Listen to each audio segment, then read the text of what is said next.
Hello guys, welcome to heavy coding.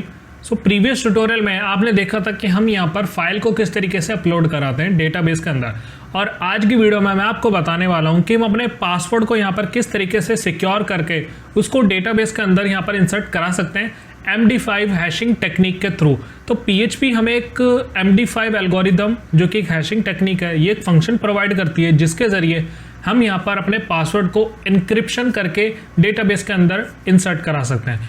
और इसका फ़ायदा क्या है कि अगर हम एक पासवर्ड को क्रिएट करते हैं, तो जैसे मेरे पास एक डेटा नाम का टेबल था, मान लो इसका मैंने पासवर्ड डाला 1 2 3 4 5 6।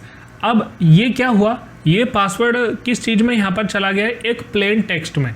अब ये जो प्लेन टेक्स्ट है ये हर किसी को विजिबल है, बट वहीं अगर मैं इस पासवर्ड को बदल दूँ कुछ इस फॉर्मेट में, तो अब ये यहाँ पर किसी को पता नहीं चल पाएगा कि इस बंदे का यहाँ पर क्या पासवर्ड था।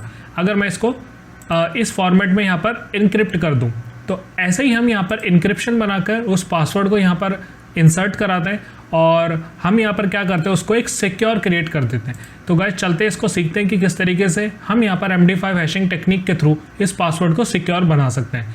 तो मैं यहाँ पर क्या करूँगा, जब हमने पहला CRUD सीखा था तो उसके अंदर हमने यूज़र नेम और पासवर्ड डाला था, और साथ ही हमने एक लॉगिन यहाँ पर फंक्शन सीखा था, किस तरीके से हम लॉगिन लॉगआउट बना सकते हैं PHP के अंदर। तो वही आज मैं बताने वाला हूँ। मैं यहाँ पर यूज़र नेम डालूंगा, पासवर्ड डालूंगा, और इसको लॉगिन करके दिखाऊंगा किस तरीके से हम ये पासवर्ड को सिक्योर बनाकर उसको वेरीफाई भी करा सकते हैं। तो हमें यहाँ पर क्या करना पड़ेगा, तो इस ट्यूटोरियल में मैंने आपको बताया था कि यूज़र नेम और पासवर्ड कैसे डालते हैं। तो पासवर्ड हम जब डाल रहे थे, तो अगर मैं यहाँ पर एडमिन नाम का यूज़र नेम लेता हूँ और 1 2 3 यहाँ पर इस पासवर्ड को इंसर्ट कराता हूँ, तो जो हमारा डेटा नाम का टेबल था, रजिस्टर नाम का टेबल था हमारा, उसके अंदर हमारे पास ये वैल्यू आ चुकी है एडमिन 1 2 3। अब ये क्या है, सबको पता चल जा रहा है कि भाई ये है पासवर्ड जो कि 1 2 3 है। बट अगर हम इसको इनक्रिप्ट करके भेजें तो ये नहीं पता चल पाएगा किसी को। तो हम यहाँ पर क्या करेंगे, सिंपली जो हमारा add-data.php वाली फाइल हमने क्रिएट करी थी, जिसके अंदर हमने यहाँ पर 2 वैल्यूज़ को इंसर्ट कराया था, वहीं पर हमें सबसे पहले तो इसको MD5 में इनक्रिप्ट करना पड़ेगा। तो इसको किस तरीके से करते हैं, आपको सिंपली क्या करना है, लिखना है यहाँ पर MD5 फंक्शन। अब इस फंक्शन के अंदर एक स्ट्रिंग पास होती है, तो ये जो स्ट्रिंग होगी ना, ये स्ट्रिंग आपको वही पासवर्ड होगा जो एक यूज़र यहाँ पर डाल रहा है, जो उसके फॉर्म में यहाँ पर डेटा डाल रहा है। अब ये क्या आ चुका है, ये एक नॉर्मल पासवर्ड नहीं बन चुका है। मैं आपको बताता हूँ, इसको यहाँ पर डाई कर देते हैं फंक्शन को, और इसको करा लेते हैं इको। अब मैं यहाँ पर डालता हूँ यूज़र नेम, कुछ भी डाल देते हैं अभी, और पासवर्ड डालता हूँ 1 2 3।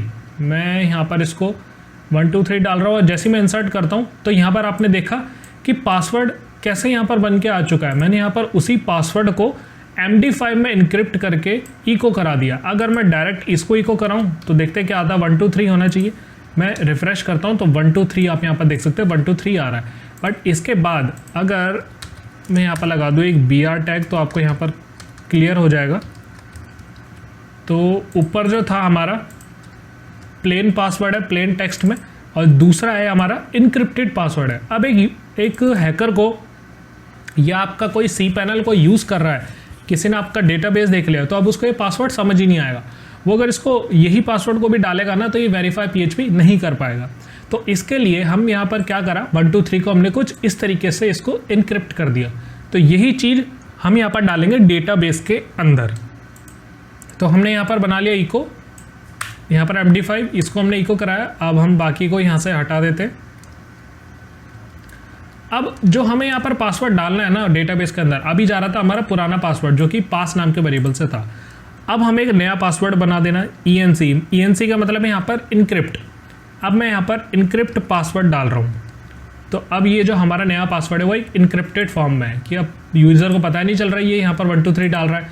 या अगर यूज़र यहाँ पर कुछ ऐसा नेम डाल दे, जैसे मैं यहाँ पर डाल दूँ वरुण, मैं यहाँ पर डाल रहा हूँ वरुण, और वरुण जो है ना, ये वरुण B हो चुका है। एक बार इसको क्या करते, तो यहाँ पर मैंने वरुण पासवर्ड डाला है। अब जैसे ही मैंने वरुण पासवर्ड डाला है, तो ये वरुण को इसने कुछ इस तरीके से कन्वर्ट कर दिया, इसको इनक्रिप्ट कर दिया कुछ इस तरीके से। पासवर्ड जो था वो वरुण ऐसे आ रहा था, बट इसने इसको कुछ इस तरीके से इनक्रिप्ट कर दिया। तो यही हमें अब डालना डेटाबेस के अंदर। तो अब हम यहाँ पर क्या करेंगे, जो हमारा ENC पासवर्ड है, इनक्रिप्टेड पासवर्ड है, अब इसको हम डालेंगे डेटाबेस के अंदर। हमें पुराना नहीं डालना है, हमें डालना है सिर्फ यही वाला।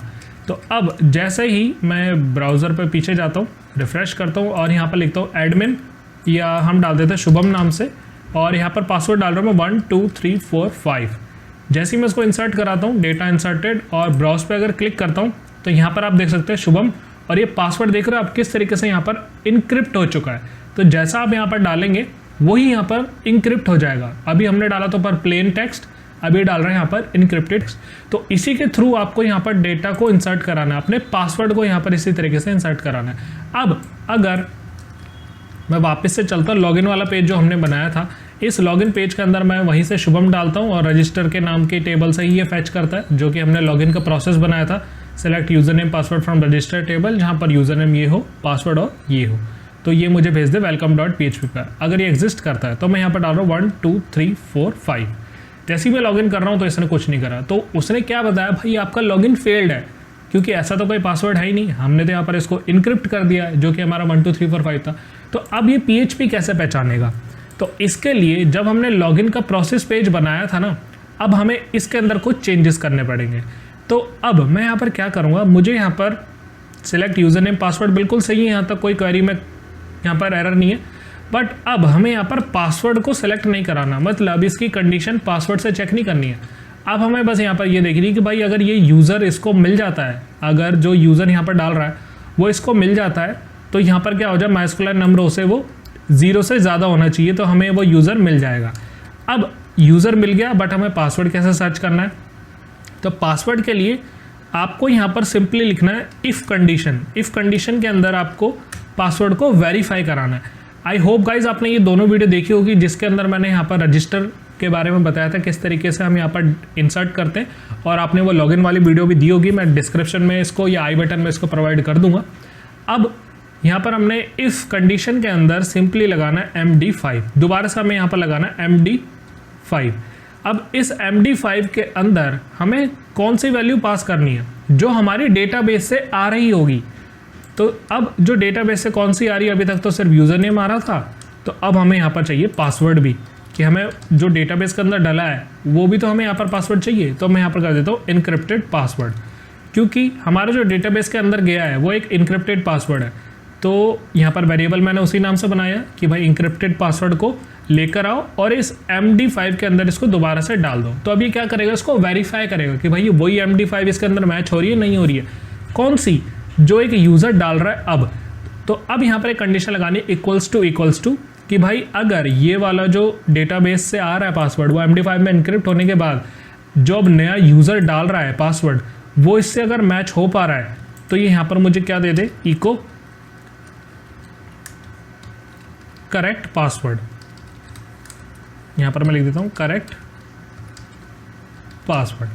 अभी तभी मैच हो पाएगा अगर जो यूज़र डाल रहा होगा इसी पासवर्ड को 1 2 3 4 5 अगर वो डालेगा तो डेटाबेस से ही उठाएगा जो इनक्रिप्टेड पासवर्ड है। इनक्रिप्टेड पासवर्ड वापस से ही MD5 में कन्वर्ट होकर एज अ प्लेन टेक्स्ट बन जाएगा। तो अब वो जो प्लेन टेक्स्ट होगा वो एज अ 1 2 3 4 5 ही होगा, और जो ये यूज़र नया डाल रहा है पासवर्ड लॉगिन के टाइम पे, वो भी तो यहाँ पर 1 2 3 4 5 होगा। तो अगर ये मैच कर जाता है तो मुझे यहाँ पर बता दे करेक्ट पासवर्ड। रिफ्रेश करता हूँ, यहाँ पर फिर से शुभम लिखता हूँ 1 2 3 4 5। जैसे मैं यहाँ पर लॉगिन करता हूँ तो यहाँ पर हो चुका लॉगिन प्रोसेस बिल्कुल सक्सेस हो चुका है। अब ये यहाँ पर जा चुका है, इस पेज पे आ चुका लॉगिन प्रोसेस वाले पेज पे। तो हमने यहाँ पर क्या कराया, जो हमारा ENC पासवर्ड था ये हमारा मैच हो चुका है, जो कि हमें माइस्कुलर नंबर से मिल रहा है। अगर मैं यहाँ पर कुछ इको करा लूँ, कुछ भी यहाँ पर इको करा लूँ और सेव करके मैं इसको रिफ्रेश करता हूँ तो हमारा आ चुका है यहाँ पर पासवर्ड। बट ये क्या है, MD5 के अंदर अभी कन्वर्ट हो चुका था। तो अब मैं यहाँ पर इसको लगा देना इक्वल्स टू, मैं यहाँ पर करता हूँ रिफ्रेश, तो यहाँ पर डबल इक्वल्स टू ही आएगा, मैंने गलती से इसको कर दिया। तो इफ़ MD5 के अंदर जो भी स्ट्रिंग आ रही है, जो हमारा इनक्रिप्टेड पासवर्ड है, रिजल्ट के अंदर से जो पासवर्ड आ रहा है मेरे पास, वो यहाँ पर मैच होना चाहिए इस वाले पासवर्ड के थ्रू। तो इसको हम कर देते हैं एज अ स्ट्रिंग, क्योंकि वो स्ट्रिंग में ही आएगा। अब मैं यहाँ पर करता हूँ रिफ्रेश, तो यहाँ पर आ गया सैड SAA। तो अभी क्या हो रहा है, यहाँ पर मेरी एक कंडीशन चल रही है और ये करेक्ट पासवर्ड यहाँ पर मुझे शो नहीं हो रहा है। मैंने इसको MD5 के अंदर भी डाल दिया, बट ये यहाँ पर शो नहीं हो रहा है। एक बार देख लेते हैं किस वजह से नहीं आ रहा है। मैं यहाँ पर लगा देता हूँ डाई और इसको करा लेते हैं एक बार इको, देखते हैं कि जो पासवर्ड यूज़र डाल रहा है वो क्या है। तो वो ये डेटाबेस से आ रहा है, और एक जो यूज़र डाल रहा है वो भी उसको एक बार चेक करा लेता है, जो कि हमारा डॉलर पास है। मैं रिफ्रेश करता हूँ तो 1 2 3 4 5 यहाँ पर डाल रहा है और ये हमारा हो गया इनक्रिप्टेड पासवर्ड। तो शुभम के लिए यहाँ से इनक्रिप्टेड पासवर्ड मेरा जनरेट हो रहा है, बिल्कुल ठीक आ रहा है, बिल्कुल करेक्ट है इसके अंदर। तो यहाँ पर से हटा देते एक बार डाई को और यहाँ पर हमारी MySQL नमरोज, अगर यूज़र नेम उसको मिल पा रहा है तो वो चेक हो जाएगा, यहाँ से बिल्कुल करेक्ट जाएगा, ये वाला भी चेक हो जाएगा। अब इफ़ कंडीशन के अंदर आ रही है प्रॉब्लम, तो देख लेते हैं इसको किस तरीके से सॉल्व होगी। तो यहाँ पर आ रहा है MD5 जो कि बिल्कुल करेक्ट है, ENC पासवर्ड में यहाँ पर कन्वर्ट हो रहा है और यहाँ पर क्या हो रहा है पास, जो कि हमारा पुराना वाला वेरिएबल है। एक बार फिर से इसको चला कर देखते हैं। मैं रिफ्रेश करता हूँ यहाँ से 1 2 3 4 5, यहाँ पर मैं जैसे ही करता हूँ तो यहाँ पर लॉगिन प्रोसेस में आ रहा है, बट इसके अंदर ये आ नहीं रहा है। एक बार क्या करते हैं, ये जो पासवर्ड है जो एक यूज़र डाल रहा है इसको इस तरह, और ये जो हमारा डेटाबेस से आ रहा है इसको हम यहाँ पर इस तरीके से करते हैं। मैं यहाँ पर इसको डाल देता हूँ, करता हूँ इसका रिफ्रेश, तो यहाँ पर करेक्ट पासवर्ड आ चुका है। तो गाइज मैंने यहाँ पर इसको उल्टा कर दिया था, हम वापस से ही MD5 को ही MD5 में कन्वर्ट कर रहे थे। हमें यहाँ पर क्या करना था, जो यूज़र पासवर्ड डाल रहा था उसको हमें यहाँ पर वापस से MD5 में कन्वर्ट करना पड़ रहा था, तब जाके जो हमारा डेटाबेस से कनेक्ट हो रहा था पासवर्ड वो इसके थ्रू मैच हो पाएगा। तो मैंने यहाँ पर अभी उल्टा कर दिया था। तो इससे क्या होगा कि ये जो MD5 है ये नए वाले पासवर्ड को भी कन्वर्ट करके इस वाले पासवर्ड के साथ, डेटाबेस के पासवर्ड के साथ यहाँ पर ये मैच कराएगा। तो जैसे यहाँ पर ये मैच करा रहा है तो यहाँ पर लिखा आ गया करेक्ट पासवर्ड, और जो आपने कोड बनाया था इसको हम यहाँ पर उठाते हैं और यहाँ पर कर देते हैं सेशन को स्टार्ट। तो जैसे ये इसका सेशन स्टार्ट होगा तो ये welcome.php में मुझे लेकर जाएगा। इसकी हमें ज़रूरत नहीं, हमें यहाँ पर पता चल चुका है क्या यहाँ पर प्रॉब्लम थी। मैं सेव करता हूँ, रिफ्रेश करता हूँ तो मुझे यहाँ पर welcome.php पे लेके जा चुका। लॉग आउट करता हूँ, फिर से अगर मैं यहाँ पर कुछ और डाल देता हूँ, जैसे मैं यहाँ पर कुछ भी डाल देता हूँ और जैसे मैं लॉगिन करता हूँ तो यहाँ पर उसको यूज़र नेम तो मिल रहा है, बट इसने क्या करा उसके आगे नहीं गया। यूज़र नेम यहाँ पर उसको मिल रहा था क्योंकि हमने तो वहाँ पर सेलेक्ट करा था कि यूज़र नेम है, तो हम वहाँ पर एक क्या मैसेज लगा सकते हैं कि भाई इनकरेक्ट पासवर्ड। अगर कोई यहाँ पर ऐसे नाम का यूज़र नेम नहीं है और पासवर्ड बिल्कुल करेक्ट डाल रहा है तो यहाँ पर ये इसको लेकर नहीं जाएगा। अब जैसे मैं आपको बता दूँ, हमने जो पहले डाला था एडमिन 1 2 3, इसको एक बार डाल के देखते तो इसका यूज़र मिल जाएगा, बट इसका जो पासवर्ड है वो इससे मैच नहीं हो पाएगा। तो ये क्या करेगा, इसको आगे नहीं भेजेगा। तो हम यहाँ पर देख सकते हैं कि अगर ये गलत हो जाए तो हम यहाँ पर क्या करेंगे, एल्स इको इनकरेक्ट पासवर्ड, ये यहाँ पर प्रिंट हो जाएगा एल्स इको इनकरेक्ट पासवर्ड। और यहाँ पर अगर इसको नहीं मिलता है तो ऑब्वियस ही बात है कि यहाँ पर वो उसको लॉगिन वाले पेज पे रिडायरेक्ट कर देगा। तो मैं रिफ्रेश करता हूँ तो यहाँ पर इनकरेक्ट पासवर्ड आ चुका है क्योंकि ये जो इसका पासवर्ड है वो मैच नहीं कर पा रहा है। तो 1 2 3 को हमने यहाँ पर इनक्रिप्टेड में नहीं भेजा था, हमने इसको एज अ नॉर्मल टेक्स्ट भेजा था। तो आई होप गाइज आपको समझ आया होगा। तो मैं यहाँ पर एक बार फिर से ये शुभम वाले को डाल के इसका पासवर्ड जो है गलत डाल देते और लॉगिन करता हूँ तो इनकरेक्ट पासवर्ड। अगर इसका पासवर्ड सही कर देते 1 2 3 4 5 लॉगिन करता हूँ तो बिल्कुल इसने आसानी से मुझे यहाँ पर लॉगिन कर दिया। अब गाइज एक बात आपको बताने वाली कि जो MD5 टेक्निक है ना, ये बहुत पहले यूज़ होती थी, अब इसका कोई ज़्यादा यूज़ नहीं होता है। आप इसका यूज़ कर सकते हैं अगर आप एक छोटी फर्म के लिए एक प्रोजेक्ट बना रहे हैं तो, बट इससे आने वाले ट्यूटोरियल में मैं आपको बताने वाला हूँ ब्लोफिश एल्गोरिदम के बारे में, जो कि यहाँ पर बिगक्रिप्ट से जनरेट होती है और वो यहाँ पर काफ़ी इससे ज़्यादा मोर सिक्योर होती है वो। तो वही मैं आपको नेक्स्ट वाले वीडियो में बताने वाला हूँ। और इस वीडियो में आपको कुछ भी डाउट रह गया है तो गाइस मुझसे कमेंट सेक्शन के अंदर ज़रूर पूछना। सो इस वीडियो में इतना ही। Thank you so much.